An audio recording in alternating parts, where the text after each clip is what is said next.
Right then, so that now, hopefully as you could see, fits a lot better. In fact, it did fit better than the left side here. We could actually get away with just going off and just gluing that now, but I want to show you what I did with the left hand side, because we had to apply pressure to the left hand side. We don't really with this the right hand side one, but I want to show you what I did, just so as you know where I'm sort of coming from, what I had to do. So let's just assume I've got to apply a bit of pressure to this side like I did this, good old elastic bands, right? We can sort of wrap that around there, right? And then what we could do, I mean, if you've got enough elastic band, which this isn't enough, so what we're going to do is actually get anything like a little pen, right? And what we can do is start to like twist it like so, right? And we go for it, keep going until it applies the nice pressure that you want. Alright, so that's feeling sort of nice and tight now. Just getting some locking tweezers, right? And if you can sort of get it in a way that it locks it and stops it from spinning, is what you're basically after there. And that's sort of nice and locked in position. Then with it in position, right? But before you actually do it, just test your gun, make sure it's still moving. Right, and then what we want to do is get some of our quick setting cement, right, and we can start actually applying some glue to these joins just here, right. Try and avoid the actual elastic band if you can. If not, what you can do, you can just get anything you can sort of find here. I'm just using this just here.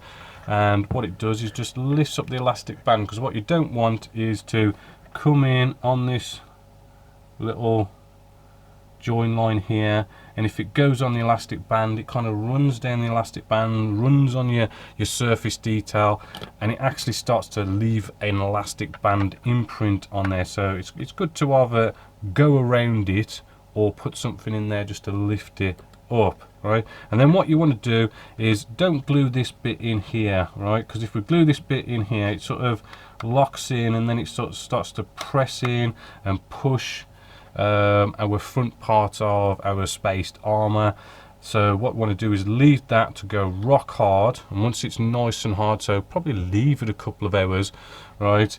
Then we could come in, press that down, and glue that into place, right? So we don't have this seesaw motion of, we've got one end glued in, we try and glue the other end in, and then it pushes this one, creates a gap, let it go rock hard. So then when you're pushing the other one, it's not going to create gaps.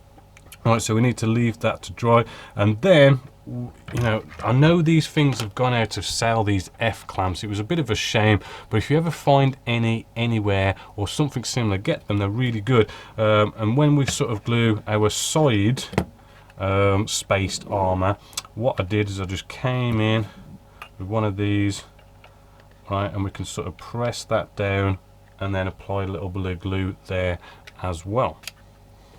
So here she's moving along quite nicely. We have nicely glued down these front armor plates just here, the spaced armor.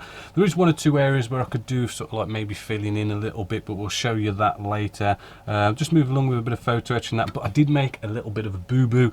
What I wanted to do with this one, I did go off and I brought this here. This is the tank crew for modern German tank crew.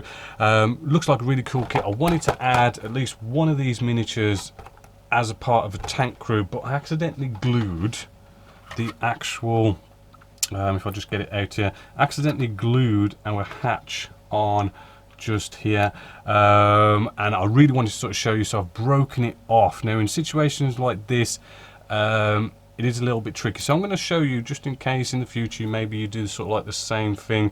As you can see, we've broken it off. We've got a little bit of sort of glue lines, as you can see the white marks in there. We want to sort of neaten them up, which is, you know, not that hard actually. I mean, you can sort of see a few sort of, hopefully you can just see in there a few sort of bits that are just sort of flaring off, right? But we can just start off with just maybe a little bit with a blade, just sort of cutting off the bigger bits, which, you know, there isn't that much in this case, but it's all about just sort of nicely trimming it up. We can come along with probably sort of like some sort of a file, right? Probably one that's got a nice sort of curve to it. This is a nice fine file. I got this from Games Workshop, quite expensive, but it's such a nice fine file for situations like this. And because it's got a curve, we're going to go with a circular hatch just here, and it's just all about nicely sanding this up and get rid of any sort of marks that has been left over from actually, you know, the glue and ripping it out, right? So I'm just going to do that.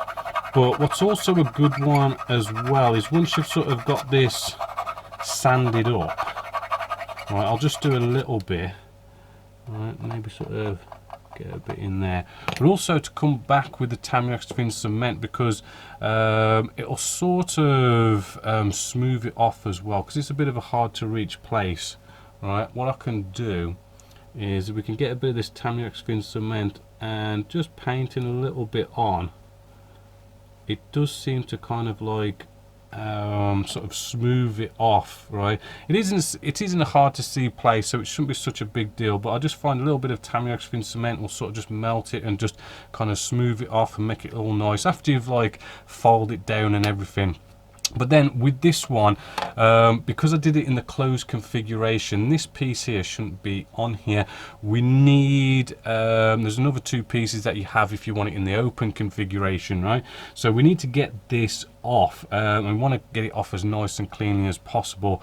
So what we're going to do is, I've found, if I bring you in sort of nice and close, is what we want to be doing is very carefully sort of, when you get stuff off, it's good to sort of maybe cut into it a bit, right? So I'm just getting the blade and it's just going right in here, and I'm basically just going to sort of cut into where the join line is, where we've actually done our glue line. Probably come in from the opposite side as well, right? And just get in behind that and try and cut that out as well. And it's all about just cutting it off neatly.